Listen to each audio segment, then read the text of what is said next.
Salatullah salamullah ala taha rasulillah. Salatullah salamullah ala yasin habibillah.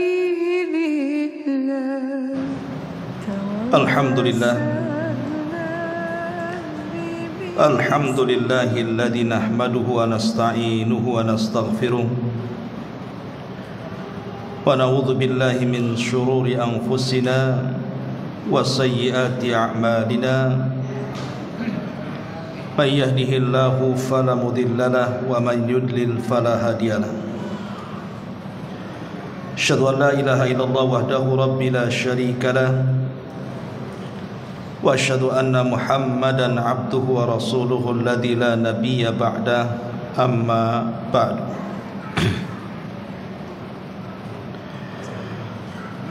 Hadirin dan hadirat yang dimuliakan Allah Subhanahu wa taala.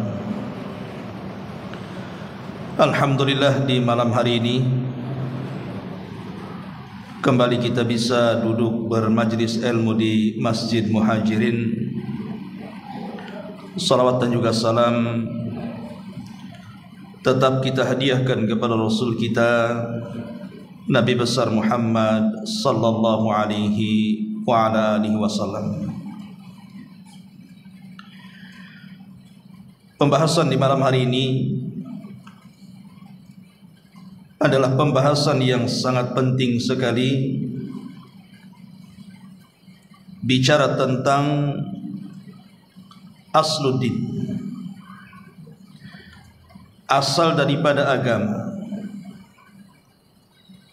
Bahkan pembahasan ini mencakup seluruh agama dan kehidupan kita, sebab menjadikan kita masuk surga. Dan kalimat yang indah yang Allah Subhanahu wa taala katakan syajaratun thayyibah, serta menjadi fitrah yang Allah Subhanahu wa taala fitrahkan kepada kita. Apa itu? Al-ikhlasu, keikhlasan. Jadi malam hari ini kita akan membahas tentang ikhlas. Apa itu ikhlas? Kemudian ciri-cirinya dan apa keutamaannya, serta apa pengaruhnya dalam kehidupan kita. Ma'asyiral muslimin yang dimuliakan Allah Subhanahu wa taala. Satu hari Umar bin Khattab radhiyallahu an sedang duduk bersama putranya Abdullah ibnu Umar radhiyallahu anhuma, memandang betapa banyaknya jemaah haji yang sedang berkumpul di Arafah. Sehingga putranya Abdullah ibn Umar mengatakan, alangkah banyaknya orang-orang yang melaksanakan haji. Maka Umar radhiyallahu anhu mengatakan, ya betul, yang haji memang banyak, tetapi yang ikhlas dengan hajinya itu sedikit. Di zaman sekarang keikhlasan ini menjadi krisis dalam ibadah. Memang betul masjid-masjid terkadang penuh dengan orang yang beribadah. Tapikah apakah orang-orang yang datang ke masjid itu semua ikhlas karena Allah Subhanahu wa taala? Tentu yang tahu adalah orang yang datang ke masjid dengan Allah Subhanahu wa taala. Tapi kalau di zaman Umar bin Khattab radhiyallahu an saja mengatakan seperti itu, alangkah banyaknya orang yang melaksanakan haji tapi sedikit yang ikhlas. Ini di zaman Umar. Dia mengatakan seperti itu.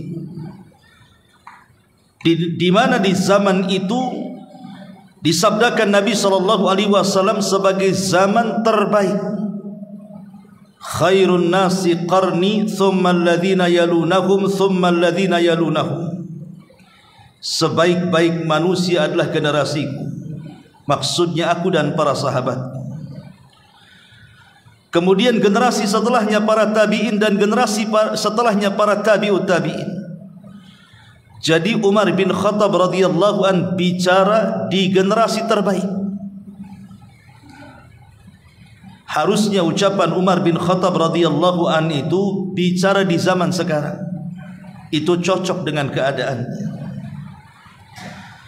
Ma'asyiral muslimin yang dimuliakan Allah Subhanahu wa taala.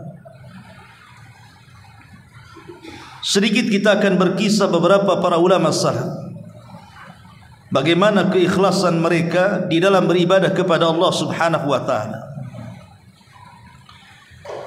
Dahulu ada seorang ulama namanya Zainul Abidin rahimahullahu taala. Boleh dikata dia adalah ahlul bait, keturunan Nabi sallallahu alaihi wasallam. Apabila datang di sepertiga malam, ketika manusia sedang terlelap tidur, maka dia pun mengumpulkan makanan, roti-roti yang biasa dimakan oleh penduduk Madinah, kemudian dibungkus satu persatu. Kemudian mulai dia malam itu membawa makanan itu, kemudian meletakkan di rumah-rumah fuqara wal masakin. Dan setiap malam dia meletakkan 70 rumah roti tersebut. Dan itu dia lakukan setiap malam. Sampai-sampai satu hari, apa yang dilakukan Zainul Abidin ini diketahui manusia. Kemudian dikatakan, wahai Zainul Abidin, kenapa engkau lakukan seperti itu? Maka dia mengatakan, bukankah Nabi SAW bersabda, sadaqatus sir tudfi'u ghadaba rabbi? Bukankah Nabi SAW mengatakan bahwa sedekah yang tidak terang-terangan, sedekah yang disembunyikan itu bisa menutup kemurkaan Allah Subhanahu wa taala? Dan saya ingin menutup kemurkaan Allah Subhanahu wa taala dengan sedekah itu.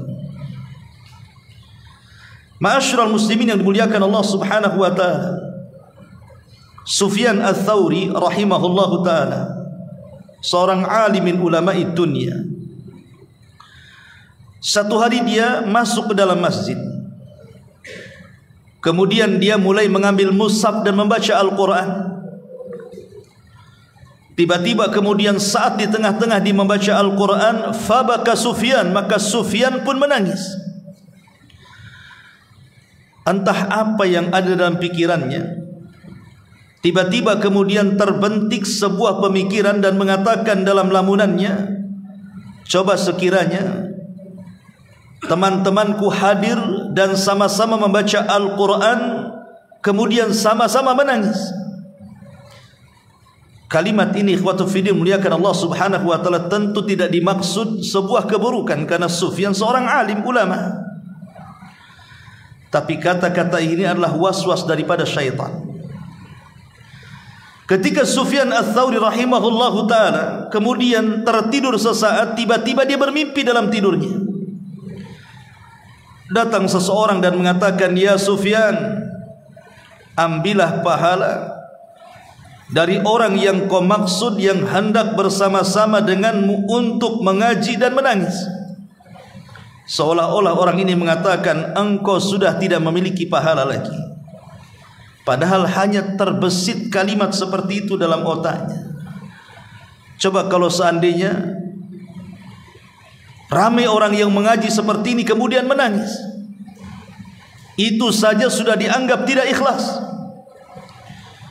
Ketika dia terbangun, maka Sufyan pun beristighfar kepada Allah Subhanahu wa taala. Itulah bagaimana kelembutan keikhlasan para ulama saat melakukan ibadah kepada Allah Subhanahu wa taala. Bahkan Tamim ibn Aus Ad-Dari radhiyallahu anhu, Tamim ibn Aus Ad-Dari, seorang sahabat yang pernah berjumpa dengan Dajjal, dan dialah sahabat yang pertama kali membuat mimbar untuk Rasul. Dan dia pula sahabat yang pertama kali menerangi masjid Rasul. walaupun dia telat masuk Islam, tapi dia pakar daripada Al-Quranul Karim. Dikenal dalam sejarah Tamim Ad-Dari itu orang yang senantiasa menghidupkan malam-malamnya dengan qiyamul lail. Tidak ada hari-hari dan tidak ada malam-malam kemudian beliau habiskan hanya untuk qiyamul lail, dan itu dikenal di tengah-tengah para sahabat. Sampai satu hari ada seseorang yang datang kepada Tamim ibn Aus Ad-Dari dan menanyakan soal resep kenapa dia mampu melaksanakan qiyamul lail sepanjang malam. Tiba-tiba dia pun marah dan mengatakan, "Ya fulan, seandainya solatku satu malam itu tidak diketahui manusia, jauh lebih baik dibandingkan selama malam-malam yang aku lewati aku solat sementara manusia mengetahuinya. Seandainya satu malam yang aku ruku dan sujud kepada Allah tidak diketahui manusia, itu lebih baik bagiku dibandingkan sepanjang hayat aku solat tapi dibicarakan manusia." Begitulah keikhlasan para sahabat. Bahkan Abdullah ibn Mubarak radhiyallahu rahimahullahu taala, seorang ulama tabi'in, diceritakan oleh teman-temannya ketika dia safar, kemudian beristirahat di sebuah tempat dan malam pun sudah mulai gelap.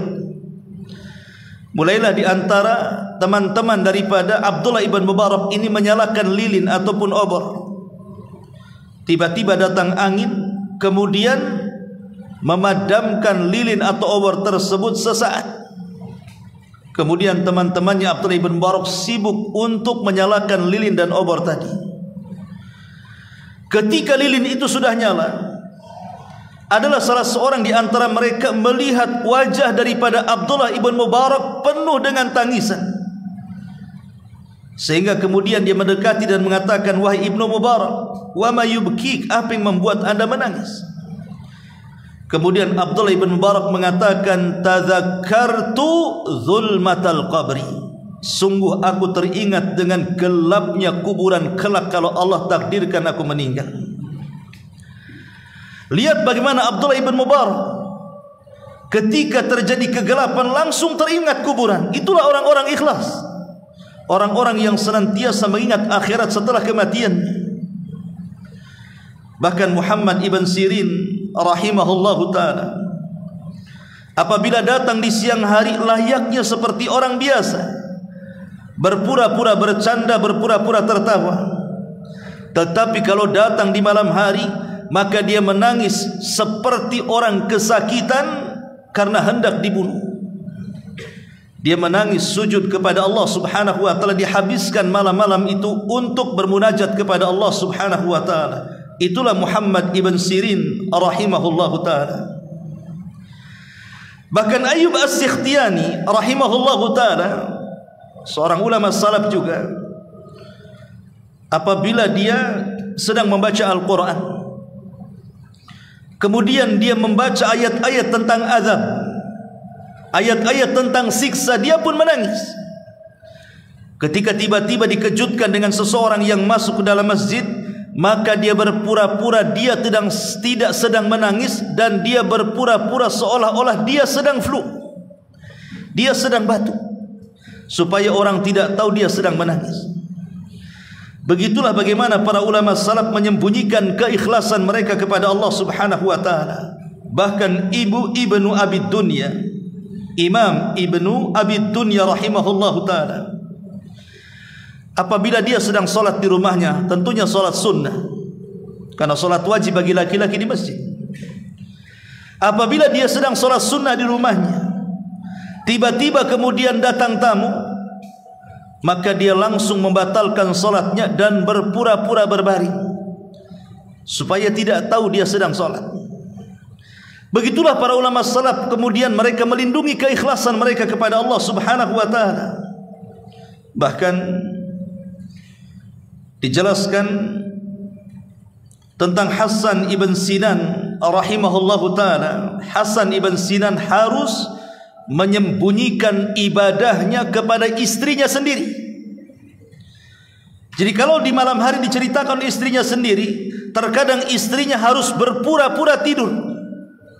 Karena Hasan bin Abi Sinan rahimahullahu ta'ala ini, kalau nampak istrinya sedang tertidur, maka dia pura-pura keluar dari ranjangnya, kemudian mengambil wudu, kemudian qiyamul lail.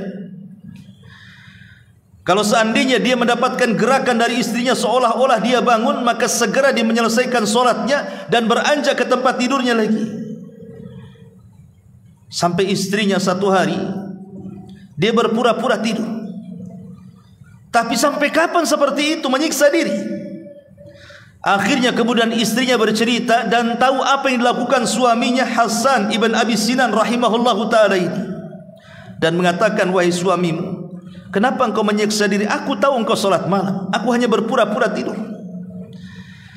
Maka Hasan ibn Abi Sinan rahimahullahu ta'ala mengatakan, wahai istriku, aku takut kalau malam ini adalah malam terakhir bagiku, sehingga aku ingin menghabiskan seluruh malamku untuk qiyamul lail. Kalau seandainya kemudian setelah itu aku tertidur dan tidak pernah terbangun lagi, mudah-mudahan Allah subhanahu wa ta'ala menganggap kematianku di atas qiyamul lail. Ma'asyiral muslimin yang dimuliakan Allah subhanahu wa ta'ala, dan banyak lagi tentang kisah para ulama salaf dan keikhlasan mereka. Ma'asyiral muslimin yang dimuliakan Allah subhanahu wa ta'ala, kita masuk pada pembahasan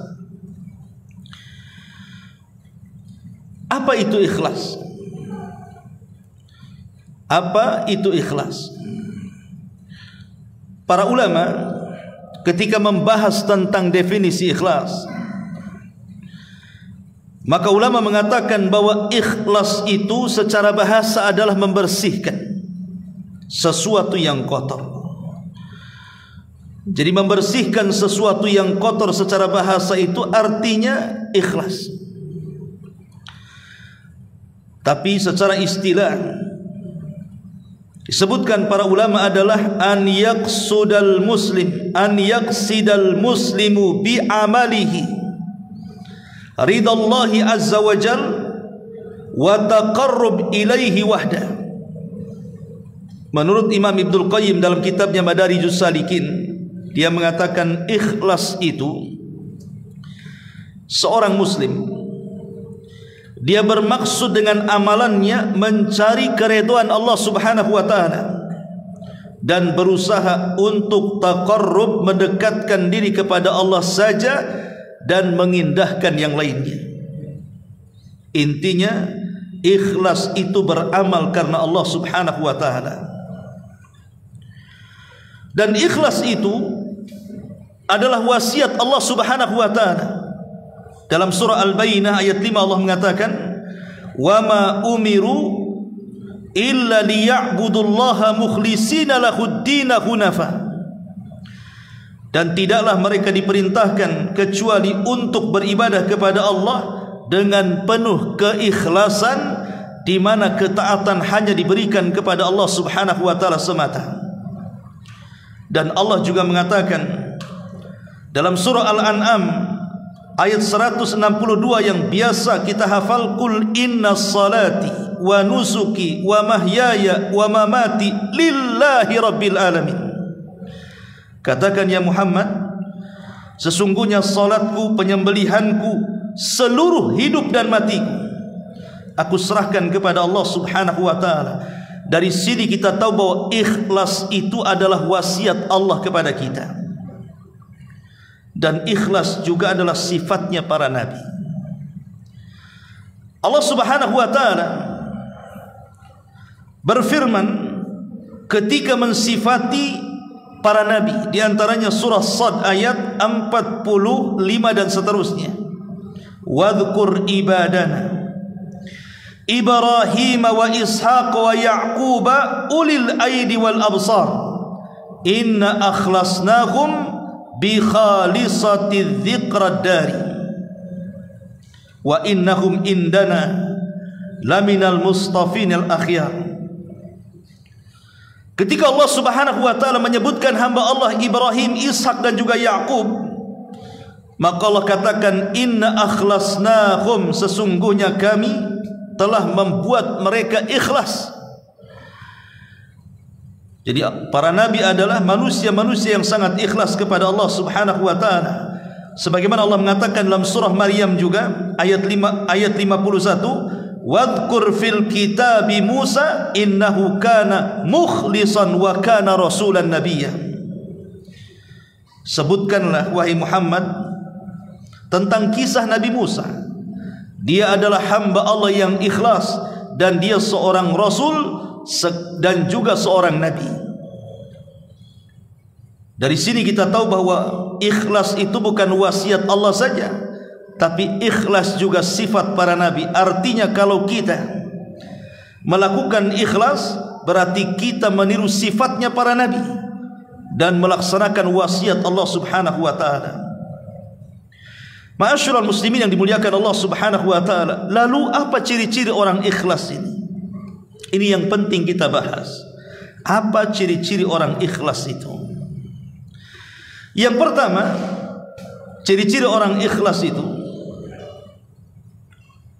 an yastawiya amaluka fis sirri wal alaniyati wal batini wal zahirati. Yang pertama, ciri-ciri orang ikhlas itu adalah ketika seseorang menyamakan dalam amalan, baik amalan itu dilakukan secara sembunyi-sembunyi ataupun terang-terangan, secara batin ataupun zahir, dia akan samakan saja. Dia akan menyamakan amalannya. Dia tidak menjadikan rajin saat dilihat manusia dan tidak menjadikan malas saat tidak dilihat manusia. Sama saja dia beribadah di hadapan manusia atau tidak di hadapan manusia. Itulah ikhlas, dan ini yang paling berat. Karena terkadang setan itu datang kepada kita memberikan was-was. Kemudian setan itu memberikan was-was agar kita dipuji, didengar, disanjung dan begitu seterusnya. Sehingga banyak di antara manusia nampak ketidakikhlasannya. Kalau di hadapan manusia dia rajin, kalau di hadapan manusia dia khusyuk. Ketika tidak ada manusia, dia menjadi pemalas dan tidak mau beribadah kepada Allah Subhanahu wa taala. Maka ini alamat yang pertama, ketika kita bisa menyamakan antara ibadah, baik ibadah itu terang-terangan ataupun tidak, tetap dia beribadah kepada Allah Subhanahu wa taala. Yang kedua, an yastawiya indakal madhu wadzam. Ketika dia tidak terpengaruh dengan pujian dan celaan. Ketika seseorang itu tidak terpengaruh, hatinya tetap seperti itu. Karena bagaimanapun hati orang-orang ikhlas itulah tataghayyar, tidak mungkin berubah. Dipuji manusia tetap seperti itu, dicela manusia juga tetap seperti itu. Jadi ketika hati orang-orang yang ikhlas ini tidak berubah dengan pujian dan celaan, berarti hati seseorang itu memang ikhlas karena Allah Subhanahu wa taala. Karena ada orang yang ketika kemudian dia melakukan amal saleh, dipuji manusia, maka dia seolah-olah bersyukur dengan amalannya.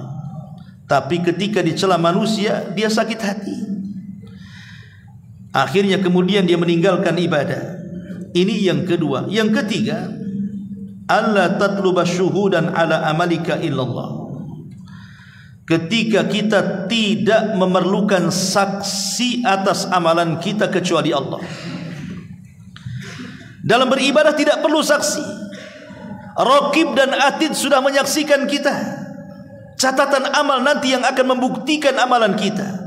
Bahkan lebih daripada itu, Allah Subhanahu wa taala melihat kita. Sehingga tanda orang ikhlas itu tidak berhajat kepada saksi. Tidak berhajat kepada orang yang melihat amalannya. Karena di zaman sekarang ini, terkadang kalau orang bersedekah kemudian tidak disaksikan, atau tidak disebut namanya, atau tidak ditempelkan di tempat-tempat umum namanya, akhirnya kemudian dia merasa kecewa. Padahal di antara ciri-ciri ikhlas itu adalah dia tidak berhajat kepada saksi dalam peramalannya. Kemudian yang keempat, alla ya'mal al-amal min ajli an yarahu an-nas au yasma'u bihi. Ketika seseorang beramal, dia tidak hendak beramal untuk supaya manusia mendengarnya atau sum'ah, ataupun manusia melihatnya atau riya. Karena dalam hadis Nabi SAW mengatakan, man samma as-samma Allahu bihi wa man yura'i yura'illahu bihi.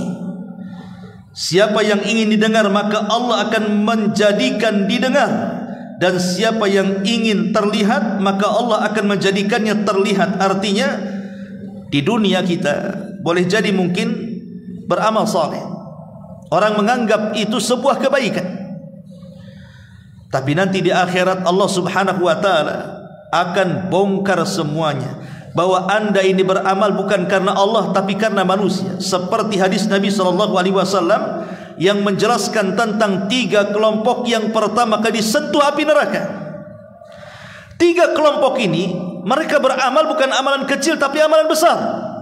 Yang satu berjihad menyerahkan jiwanya, yang satu menghabiskan waktu-waktu dari kecil sampai besar mempelajari Al-Quran kemudian mengajarkannya, yang satu menghabiskan waktunya untuk mencari kekayaan, setelah kaya dia berinfak dengannya. Tapi 3-3 ditolak oleh Allah Subhanahu wa ta'ala dan menjadi orang yang pertama disentuh api neraka. Kenapa? Karena ria dan sum'ah. Ketika Allah Subhanahu wa ta'ala memanggil orang yang mati syahid, kemudian digambarkan bagaimana amalan di dunia saat dia berperang, saat dia diserang oleh musuh kemudian mati syahid, itu di layar tancapkan di hadapan dia. Kemudian Allah mengatakan, betul itu kamu yang berperang itu? Maka dia mengatakan, ya Rabb, itu saya yang di situ. Maka Allah Subhanahu wa ta'ala mengatakan, apa yang kau lakukan di situ? Maka dia mengatakan, qataltu fika ya Rabb, aku berperang karenamu. Maka Allah Subhanahu wa ta'ala langsung mengatakan, kadzabta, dusta kamu. Qatalta liyuqal, engkau ini berperang supaya manusia mengatakan engkau ini seorang syuja, pemberani, seorang pahlawan, dan begitu seterusnya. Faqad qil, dan itu sudah masyhur dari dirimu. Maka Allah Subhanahu wa ta'ala merintahkan para malaikat dan mengatakan, seret dia, masukkan dia ke dalam neraka. Lihat, jihad ini bukan amalan enteng, karena tidak semua orang bisa jihad kalau tanpa keberanian. Tapi bagaimanapun diterima dan tidaknya orang yang mati syahid itu ditentukan dengan keikhlasan. Makanya ikhlas itu asal dari seluruh amal saleh. Bahkan amal saleh tidak akan diterima kecuali ikhlas dan ittiba. Ma'asyiral muslimin yang dimuliakan Allah Subhanahu wa ta'ala. Kemudian yang kelima, an yakuna ikhfa'ul amali wal israru bihi ahabbu ilaihi min idharihi. Ketika dalam hatinya dia berfikir bahwa menyembunyikan amal itu lebih dicintai dibandingkan menampakkannya. Jadi kalau seandainya dalam hatinya dia mengatakan bahwa menyembunyikan amal dari manusia itu jauh lebih baik dibandingkan menampakkannya, maka itulah ikhlas. Ma'asyiral muslimin yang dimuliakan Allah Azza wa Jalla, Ibrahim ibn Adham rahimahullahu ta'ala mengatakan sebagaimana dinukilkan perkataan beliau oleh Al-Imam Al-Ghazali dalam kitabnya Ihya Ulumuddin, ma sadaqallah man arada an yashtahira. Selamanya seseorang itu tidak dianggap jujur kepada Allah ketika dalam hatinya amalannya ingin diketahui manusia. Selamanya orang itu tidak dianggap jujur dengan Allah kalau amalannya ingin diketahui manusia. Artinya ciri-ciri ikhlas itu ketika dalam hatinya kecintaan untuk menyembunyikan amal itu lebih dibandingkan menampakkannya. Walaupun tidak semua, ada perkara-perkara yang memang harus ditampakkan juga. Sebagaimana dikatakan Al-Iz ibn Abdissalam rahimahullahu ta'ala, beliau mengatakan, yustasna min istighbabi ikhfa'il amali man yudhiruhu liyuqtada bihi. Dikecualikan ada amalan-amalan tertentu itu boleh ditampakkan kalau tujuannya supaya orang ikut. Seperti orang memancing di grup supaya sedekah, kemudian dia letakkan saya sedekah sekian, bukan dalam rangka supaya manusia tahu dia sedekah, tidak, tapi memancing orang untuk bersedekah, itu boleh. Sebagian di zaman Nabi SAW, ketika Nabi SAW berceramah soal sedekah di perang Mu'tah ataupun di perang Tabuk, Dan pasukan kaum muslimin ketika itu banyak tapi persenjataan tidak ada, maka disebut pasukan miskin. Maka Rasul mulai kemudian memberikan semangat untuk sedekah. Maka tiba-tiba kemudian datang seorang sahabat pulang rumah, kemudian mengambil uang 1 gepok, kemudian datang ke hadapan Rasul, disaksikan semua para sahabat. Kemudian dia mengatakan, ya Rasulullah, ambillah uang ini, gunakan jihad di jalan Allah. Ketika dilihat oleh para sahabat, maka mereka pun kemudian terangsang untuk ikut sedekah juga. Mereka pun pulang mengambil seluruh harta mereka, kemudian datang kepada Rasul, kemudian sama-sama menyumbangkan harta mereka. Dari sini kata Nabi SAW, man sanna sunnatan hasanatan falahu ajruha wa ajru man amila ba'dahu la yanqusu min ujurihim syai'ah. Siapa yang memberikan contoh yang baik, kemudian diikuti orang banyak, maka dia akan dapat pahala dan pahala yang mencontohkannya tanpa mengurangi pahala mereka sedikit pun. Jadi boleh kemudian seseorang itu menampakkan amalan kalau tujuannya supaya menyemangati orang ikut dia. Tetapi di sini juga ada waswas syaitan, hati-hati. Terkadang tujuan yang baik menjadi tidak baik ketika banyak pujian, sehingga harus seseorang itu melindungi hatinya dari riya dan sum'ah. Ini ciri yang ke-5. Ciri-ciri yang ke-6, alla yazid fil amali wa yuhsinuhu li ru'yatin nas. Jangan menambah dalam amalan atau memperbagusnya karena ada manusia yang melihatnya. Ketika seorang menjadi imam salat, awalnya kemudian membaca kulhu, tiba-tiba berubah menjadi an-naba. Karena boleh jadi di belakangnya mungkin ada orang pintar, ada orang mulia. Awalnya dibaca kulhu, ditambah pula dengan an-naba. Menambah bacaan tidak ada masalah, bahkan baik kan begitu. Tapi kalau tujuannya kemudian menambah dan memperbaik karena dilihat manusia, itu tidak baiknya di situ. Ketika seseorang membaca Quran sedang sendirian, sebenarnya sudah akan pergi, tiba-tiba datang orang masuk ke masjid, kemudian duduk, sengaja kita panjang lagi, kita tambah lagi itu bacaannya supaya orang melihatnya. Seseorang bersedekah, niatnya itu sudah dia bawa uang 10.000, tapi karena orang banyak gak enak, akhirnya dimasukkan 100.000. Artinya jangan menambah atau memperbanyak karena dilihat manusia. Maka ini ciri-ciri orang yang tidak ikhlas, ya. Ma'asyiral muslimin yang dimuliakan Allah Azza wa Jalla. Ini yang ke-6. Kemudian yang ke-7, an yukthira minal istighfar ba'dal amal li syu'urihi bitaqsir. Kalau kita sudah beramal saleh, antum sudah bersedekah, antum sudah membaca Quran, sudah salat malam, antum sudah silaturahim, apalah sebutkan ibadahnya, maka lakukan istighfar setelah ibadah. Ibadah apapun, setelah kita melaksanakan ibadah langsung istighfar. Kenapa? Karena istighfar ini salah satu amalan untuk menutupi perkara-perkara yang kurang dalam ibadah. Sehebat apapun orang sholat, pasti ada kekurangannya. Apalagi zaman sekarang kan, sekhusyuk apapun orang sholat itu pasti ada kekurangannya. Lah mudah-mudahan kekurangan itulah ditempel dengan istighfar. Makanya kita lihat syariat setelah sholat wajib itu apa? Saat zikir pertama kali kita membaca istighfar dulu. Astaghfirullahaladzim, astaghfirullahaladzim, astaghfirullahaladzim. Kan begitu. Kenapa demikian? Karena tidak ada sholat seseorang itu sempurna 100%, tidak. Pasti ada kekurangannya. Entah dia tidak khusyuk, entah dia banyak berfikir, entah gerakannya tidak tumaknina, dan begitu seterusnya. Lah kekurangan-kekurangan itu bisa ditempel dengan istighfar. Maka amalan apapun tidak mesti sholat, bisa sedekahnya, bisa silaturahimnya, bisa baca Qurannya. Maka setelah amalan apapun akhiri dengan istighfar. Makanya kenapa para ulama ketika menyebut 4 amalan penting dalam tahajud di sepertiga malam akhir, setelah kita melaksanakan tahajud, kemudian kita membaca Quran. Setelah kita membaca Quran, kemudian kita berdoa. Setelah kita berdoa, tutuplah itu semua dengan istighfar. Sebagaimana Nabi SAW mengatakan, Allah turun di sepertiga malam akhir, kemudian mengatakan kepada hambanya, man yad'uni fa astajibalah, wa man yas'aluni fa aghfirullah, wa man yastaghfiruni fa aghfirullah. Siapa yang berdoa aku kabulkan, siapa yang minta aku kasih, siapa yang istighfar ku beri ampunan. Lihat kalimat istighfar dibelakangkan setelah kalimat doa ataupun zikir. Karena istighfar inilah bisa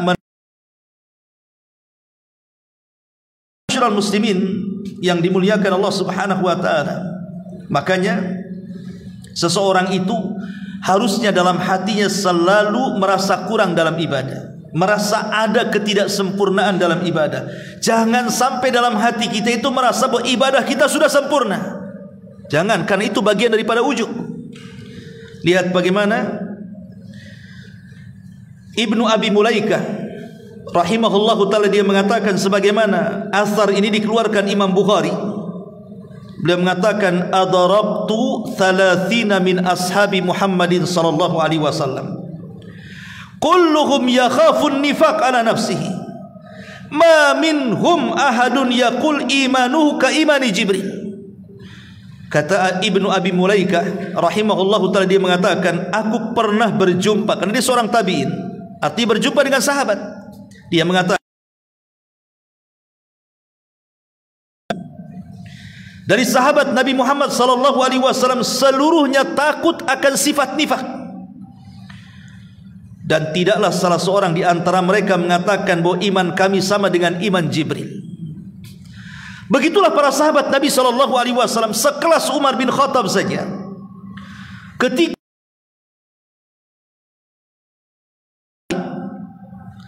dia datang kepada Hudzaifah dan mengatakan, ya Hudzaifah, apakah namaku tercatat dalam catatan?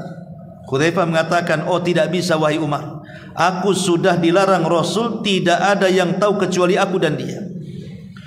Kemudian Umar memaksa, ya Hudzaifah, tolong, apakah ada namaku dalam catatan? Maka Hudzaifah mengatakan, tidak ada wahai Umar, dan engkau saja yang akan kujawab. Lihat bagaimana Umar bin Khattab radhiyallahu an ketakutan dalam kehidupannya kalau nama dia tercatat bagian daripada munafik. Itu bentuk bagaimana Umar radhiyallahu an dia menganggap dirinya masih banyak kekurangan. Bahkan Handalah, seorang sahabat Nabi sallallahu alaihi wasallam yang ketika meninggal ruhnya dibesarkan para malaikat, karena saat dia meninggal dalam mati syahid dia tidak sempat mandi junub. Ketika dia meninggal, para malaikat rebutan ruhnya, kemudian dimandi besarkan para malaikat, dimandi junubkan para malaikat. Maka disebut Handalah ghasilul malaikah.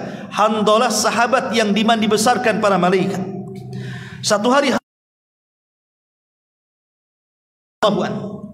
kemudian mengatakan, ya Abu Bakr, sebenarnya aku ingin bertanya kepada Rasul, tapi aku bertanya dulu kepada dirimu. Kata Abu Bakar, ada apa wahai Handalah? Kata Handalah, wahai Abu Bakar, aku ini heran kalau saya datang ke majelis Nabi, duduk di pengajian Nabi, kemudian Nabi SAW bercerita tentang sorga seolah-olah sorga berada di pelupuk mataku. Kalau Nabi SAW bercerita tentang neraka seolah-olah neraka berada di pelupuk mataku. Tapi kalau aku keluar dari pengajian Rasul kemudian disibukkan dengan dunia, keluarga dan pekerjaan, seolah-olah sorga neraka itu hanya cerita saja. Apa saya ini munafik wahai Abu Bakar? Maka Abu Bakar mengatakan, ya Handalah, apa yang kau rasakan persis dengan apa yang aku rasakan. Kalau gitu kita datang kepada Rasul. Maka keduanya datang kepada Nabi SAW bertanya soal perkara ini. Karena ini kan kita rasakan semuanya kan. Kalau antum hadir di majelis seperti ini, kemudian saya ceramah atau ustaz-ustaz yang lain yang ceramah, kayaknya semangat sekali untuk beramal. Tapi kalau sudah keluar dari Masjid Muhajirin, disibukkan dengan perkara dunia, lupa apa yang diceramahkan kan. Lah itu yang dirasakan Abu Bakar dengan kami berdua ingin bertanya. Kata Rasul, silakan. Kata Abu Bakar dan Handalah mengatakan, ya Rasul, kalau kami duduk di majelis kamu, kau cerita sorga, rasanya sorga di hadapan kami. Kalau kau cerita neraka, rasanya neraka di hadapan kami. Tapi kami kalau pulang dari pengajianmu sibuk dengan dunia, seolah-olah itu hanya karangan dan cerita saja. Apa kami berdua munafik wahai Rasul? Maka Nabi SAW mengatakan, tidak wahai Handalah, tidak. Tapi Rasul di ujung hadis mengatakan, walakin ya Handalah sa'atan sa'ah. Akan tapi wahai Handalah, tetaplah kau, kalau kau sibuk dengan pekerjaanmu, jangan pula disibukkan untuk ngajimu. Sewaktu-waktu kau ngaji, sewaktu-waktu kau ngejar dunia. Jangan kau habiskan mengejar dunia terus tidak ngaji, supaya engkau tidak menjadi munafik. Ma'asyiral muslimin yang dimuliakan Allah Subhanahu wa taala. Yaqulu Ayyub As-Sikhtiyani rahimahullahu taala, berkata Ayyub As-Sikhtiyani rahimahullah tadi mengatakan, idza dzukira as-salihun kuntu anhum mu'tazilin. Apabila disebutkan nama-nama orang saleh di hadapanku, kata Ayyub As-Sikhtiyani, seolah-olah aku tidak ada apa-apanya dengan mereka. Padahal siapa Ayyub As-Sikhtiyani? Seorang alim min ulama dunia, tapi dia merasa kecil kalau disebutkan orang soleh. Dia seolah-olah bukan bagian daripada mereka. Persis seperti yang dikatakan Imam Syafi'i rahimahullahu ta'ala. Apa kata Imam Syafi'i? Uhibbus salihina walastu minhum. Aku cinta dengan orang-orang soleh, tapi aku bukan bagian daripada orang soleh. Lihat, kalau Imam Syafi'i mengatakan seperti itu, aku cinta dengan orang soleh, tapi aku bukan bagian daripada orang soleh. Padahal kita tahu Imam Syafi'i orang soleh. Tiba-tiba kemudian hari ini ada orang mengatakan bahwa sudah merasa dirinya orang soleh. Allah Azza wa Jalla. Kemudian Muhammad ibn Wasi rahimahullah mengatakan, "Lau kana yujadu lidzunubi rihun ma qadartum an tadnuwa minni minnatani rih." Kata Muhammad ibn Wasi, dia mengatakan, seandainya dosa itu ada baunya, seandainya dosa itu ada baunya, tentu kalian tidak mungkin sanggup mendekati diriku karena bau busuk yang keluar dari badanku. Lihat kata-kata Muhammad ibn Wasi, dia mengatakan dalam kitab Sifatus Safwa, kalau seandainya dosa itu ada baunya, tentu kalian tidak mungkin dekat-dekat kepadaku karena badanku akan mendatangkan bau yang menyengat. Seolah-olah dia merendahkan dirinya. Dia tidak menganggap dirinya itu sempurna dan saleh. Ada perkara-perkara yang mungkin orang tidak tahu dari aib, yang hanya dia dengan Allah yang tahu. Sampai Imam Ahmad ketika ke pasar, dia berlanja. Namanya imam dunia, orang pasar kenal semuanya. Ketika Imam Ahmad menjinjing barang, semua murid-muridnya berhamburan dari pasar dan mengatakan, "Ya Imam, biar barang-barangmu aku bawa, kau pulang saja, kau pulang badan, ini barang-barang kami bawa."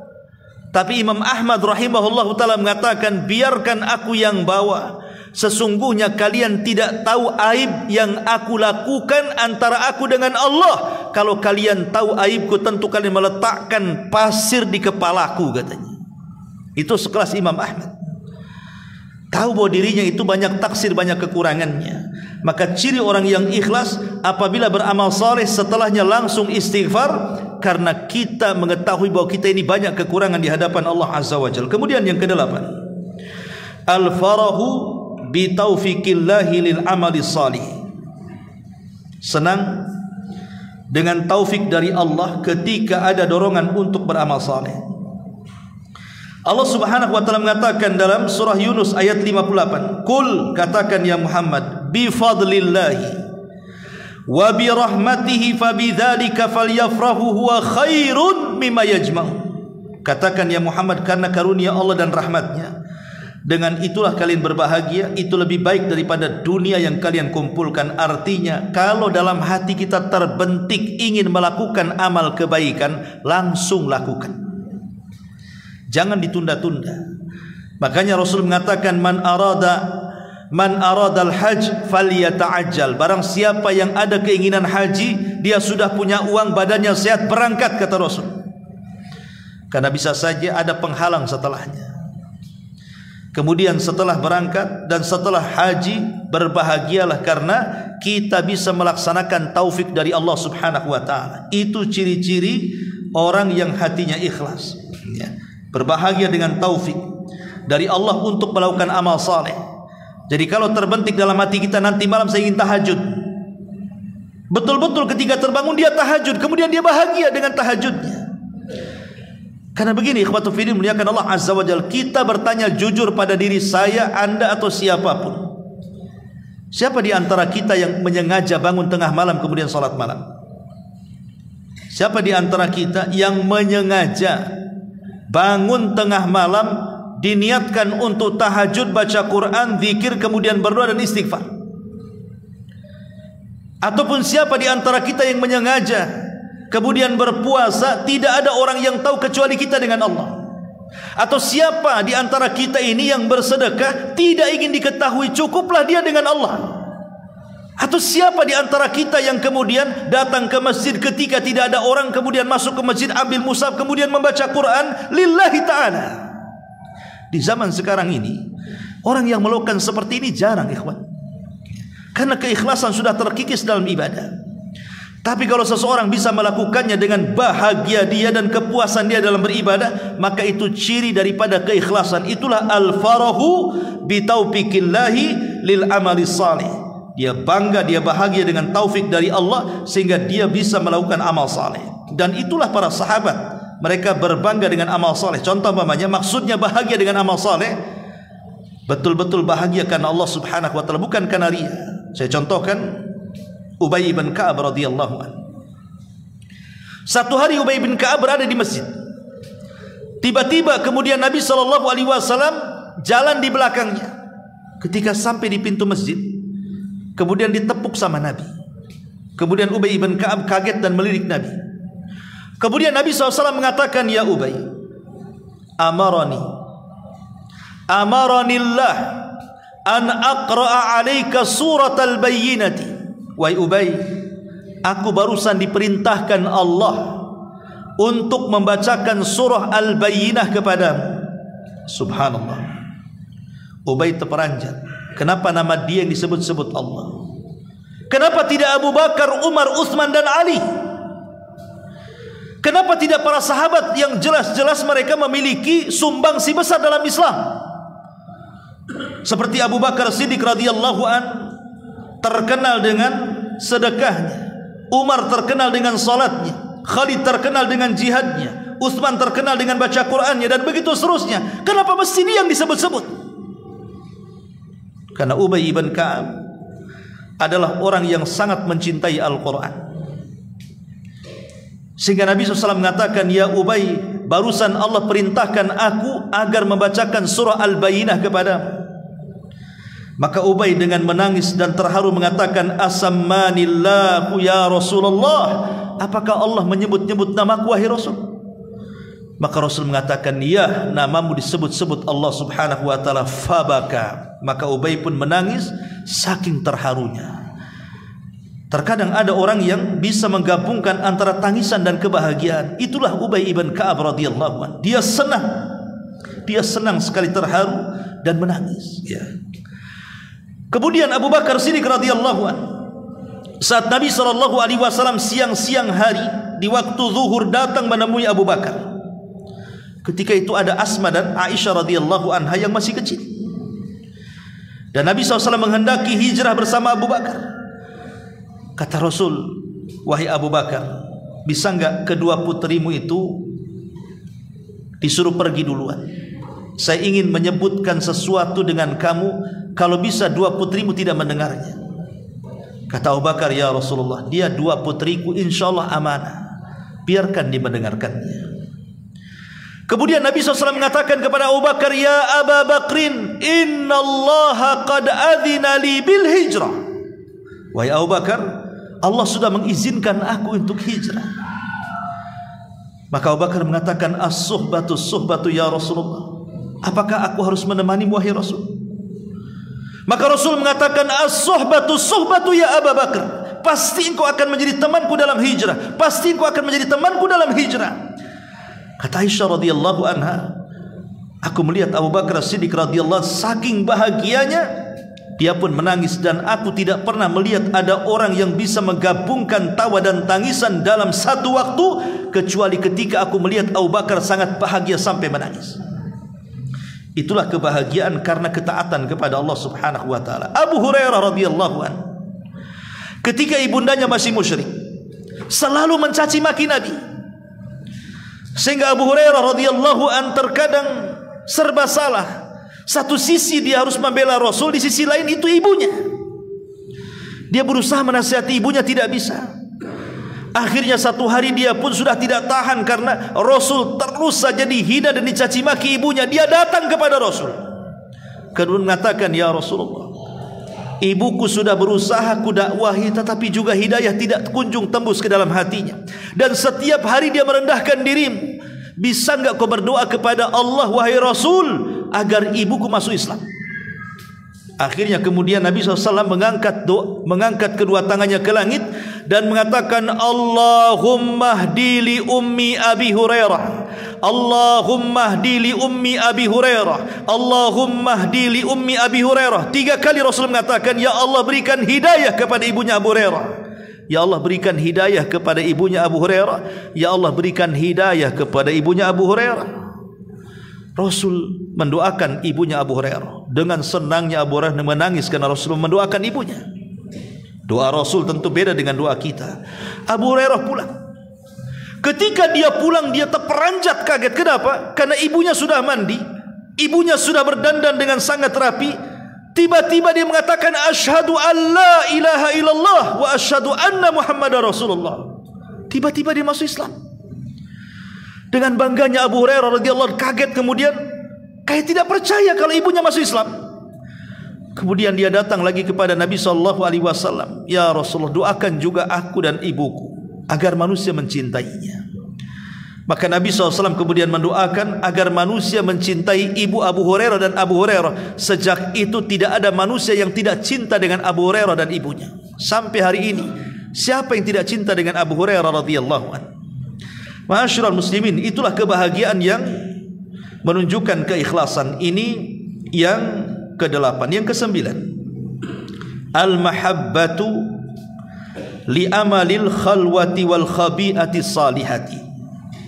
Cinta untuk berdua-duaan dengan Allah Azza wa Jal dan memiliki amalan yang tidak ada yang tahu kecuali dia dengan Allah Subhanahu wa ta'ala. Nabi SAW mengatakan dalam hadis Zubair ibn Awam radhiyallahu an, man istata'a minkum an yakuna lahu khab'un min amalin salihin falyaf'al. Kata Rasul, barang siapa di antara kalian yang memiliki amalan yang tidak ada yang tahu kecuali dengan dia dengan Allah Subhanahu wa taala, maka perbanyaklah amalan itu. Kata Rasul, barang siapa yang ingin beramal yang tidak ada yang tahu kecuali dia dengan Allah, perbanyaklah amalan itu. Karena itu ciri keikhlasan, ciri daripada keikhlasan. Makanya Yahya ibn Sa'id al-Qattan rahimahullahu ta'ala,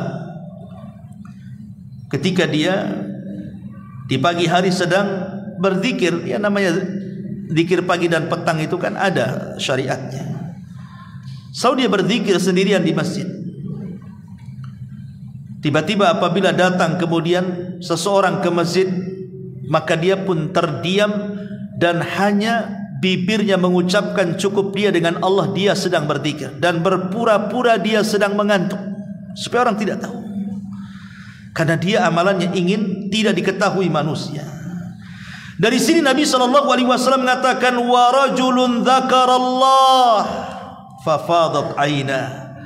Di antara satu dari 7 kelompok yang akan mendapatkan naungan di hari yang tidak ada naungan kecuali naungan Allah, salah satunya adalah seorang laki-laki yang mengingat Allah sendirian, tidak ada yang tahu kecuali dia dengan Allah. Fafadat aina, maka dia pun bisa meneteskan air mata. Kita bisa melakukan ini dengan mudah, ikhwatu fiddin. Pamannya kita pulang dari pengajian ini, selama berjalan dari Masjid Muhajirin sampai ke rumah, kita bisa memperbanyak tasbih, takbir, tahlil dan zikir-zikir yang lainnya. Orang tidak tahu.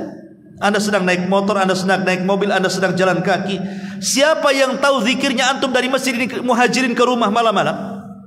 Cukuplah kita dengan Allah Azza wa Jalla. Atau tadi yang saya katakan, tengah malam kita bangun kemudian tahajud, kemudian kita sedekah, tidak ada yang tahu kecuali Allah, dan begitu seterusnya. Maka ini amalan yang luar biasa. Karena begini ikhwatu fiddin, sering saya katakan dan ini saya ulang-ulang, di zaman sekarang seseorang itu mudah melakukan dosa yang tidak ada yang tahu kecuali kita dengan Allah, dan ini sangat bahaya. Dosa tidak terang-terangan itu sangat bahaya. Karena Nabi SAW yang mengatakan nanti pada hari kiamat Ada orang-orang yang menghadap Allah dengan membawa dengan membawa pahala sebesar gunung Tihama. Tiba-tiba setelah dia datang dengan bangganya membawa pahala besar itu di hadapan Allah, tiba-tiba Allah hancurkan pahalanya seolah-olah tidak tersisa. Orang ini keheranan. Kenapa bisa pahala yang sudah dia lelah letih di dunia mencarinya, ketika datang di hadapan Allah, Allah hancurkan pahalanya? Apa alasannya? Kata Nabi SAW, karena orang ini idza khalau bimaharimillahi intahaquha. Karena orang ini kalau sedang bersendirian dan di hadapannya ada maksiat, maka dia pun bermaksiat tidak terang-terangan. Ingat, maksiat tidak terang-terangan itu bisa menghancurkan pahala yang besar. Dan sekarang maksiat terang-terangan itu hampir kita lakukan setiap menitnya. Dengan handphone pintar kita ini, dengan HP pintar kita ini, hari-hari kita maksiat kan? Antum melihat handphone itu apa yang antum lihat? Kan di handphone itu kan ada wanita yang telanjang, aurat kan itu ya. Kemudian ada berita-berita hoax, macam-macam kan begitu di berita itu. Belum sinetronnya, belum filmnya, belum iklannya, belum apa-apanya. Belum satu hari itu kita habiskan untuk tertawa dengan melihat shot dalam YouTube itu. Bisa 2-3 jam kita duduk tertawa melihat shot dalam YouTube itu. Hari-hari kita bermaksiat sendirian coba. Makanya kata para ulama, supaya pahala kita tidak hilang dengan maksiat yang tidak terang-terangan, lakukan juga amal saleh dengan tidak terang-terangan. Kalau satu hari 1 jam kita bermaksiat tidak terang-terangan, maka lakukan amal soleh 1 jam tidak terang-terangan, biar balance, maksudnya begitu. Ma'asyiral muslimin, ini yang ke-9. Kemudian yang ke-10, muwafaqatul batin lidh-dhahir wa adamu mukhalafatis sariratil alaniyati. Kalau bisa, apa yang dalam hati sesuai dengan yang di lisan, apa yang tidak tampak sesuai dengan yang tampak. Karena ciri-ciri orang munafik itu Allah katakan yaquluna bi alsinatihim ma laysa fi qulubihim. Ucapan mereka tidak sama dengan hati mereka. Jadi usahakan ucapan kita sama dengan hati kita. Kemudian yang nomor 11 karena waktu, al khaufu min raddil a'mali salihati. Ada perasaan takut kalau kita selesai ibadah. Habis selesai sholat isya tadi, habis selesai ngaji seperti ini, habis selesai sholat malam, habis selesai puasa, adalah perasaan takut dalam hati kita ini kalau amalan kita tidak diterima. Lihat Ibrahim alaihi salatu wassalam ketika membangun Ka'bah. Siapa yang memerintahkan Ibrahim membangun Ka'bah? Allah. Allah yang perintahkan Ibrahim membangun Ka'bah. Kemudian Ibrahim pun membangun Ka'bah. Saat Ibrahim membangun Ka'bah, Allah bimbing cara membangunnya. Ibrahim pun mengikuti bimbingan Allah cara membangunnya. Artinya Ka'bah itu yang nyuruh bangun Allah dan yang membimbing membangun juga Allah. Tapi selesai Ka'bah itu dibangun oleh Ibrahim, apa kata Ibrahim? Rabbana taqabbal minna ya Allah. Terimalah Ka'bah ini, semoga ini bagian dari amal solehku. Kalau setakat Ibrahim saja takut kalau seandainya amal solehnya tidak diterima, dan mengatakan ya Allah terimalah amalan solehku, padahal Ka'bah yang nyuruh bangun Allah, yang membimbing bangun juga Allah, tapi Ibrahim mengatakan bahwa ya Allah terima, seolah-olah takut tidak diterima. Apalagi kita, gitu maksudnya. Jangan merasa amalan kita ini diterima. Tidak ada yang tahu amalan kita diterima. Makanya ketika Allah Subhanahu wa taala berfirman dalam surah Al-Mu'minun ayat 60 itu, walladzina yu'tuna ma atau wa qulubuhum wajilatun annahum ila rabbihim raji'un. Dan mereka yang memberikan apa yang mereka berikan sedekah dengan hati penuh rasa takut, karena mereka tahu bahwa sesungguhnya mereka akan dikembalikan kepada Rabbnya. Aisyah radhiyallahu anha bertanya soal ayat ini, kemudian mengatakan, ya Rasulullah, apakah dalam ayat ini orang yang takut itu orang yang habis berzina kemudian dia menyesal? Apakah orang yang takut dalam ayat ini orang yang habis mencuri kemudian dia menyesal? Apakah dalam ayat ini orang yang takut adalah orang yang habis minum khamar kemudian menyesal? Kata Rasul, bukan. Tetapi ayat ini menjelaskan mereka orang-orang yang berpuasa, yang bersedekah, yang salat, takut kalau ibadah-ibadah itu tidak diterima Allah Subhanahu wa taala. Makanya ulama mengatakan, kalau aku tahu satu salatku diterima, cukup aku sudah siap mati besoknya. Kenapa? Karena Allah mengatakan, innama yataqabbalullahu minal muttaqin. Allah hanya menerima dari hamba-hamba yang bertakwa kepada Allah Azza wa Jalla. Dan yang terakhir, al-firar minal ujubi wa tazkiyatin nafsi. Jangan ujub dan jangan merasa diri lebih baik dibandingkan orang. Dijelaskan oleh Masruq, seorang alim, kafa bil mar'i ilman an yahshallah wa kafa bil mar'i jahlan an yu'jiba bi amalihi. Cukuplah seseorang itu dinyatakan berilmu ketika dia takut kepada Allah, dan cukuplah seseorang dianggap jahil ketika dia ujub dengan amalannya kepada Allah Subhanahu wa taala. Makanya ada istilah, kalau orang berbuat dosa sepanjang hayatnya, kemudian dia menyesal dan menangis, itu lebih baik dibandingkan orang beramal sepanjang hayatnya tapi dia ujub dengan amalannya. Makanya Nabi SAW mengatakan, ada 3 perkara yang menghancurkan dan ada 3 perkara yang menyelamatkan. Adapun 3 perkara yang menghancurkan, kata Nabi SAW, fahawan muttaba', hawa nafsu yang diikuti, wa syukhan muta', kekikiran dan kebakhilan yang ditaati, wa ijabul mar'i bi nafsihi, dan seseorang ujub dengan amalannya, wa hiya asyadduhum, dan yang ketiga ini yang paling parah.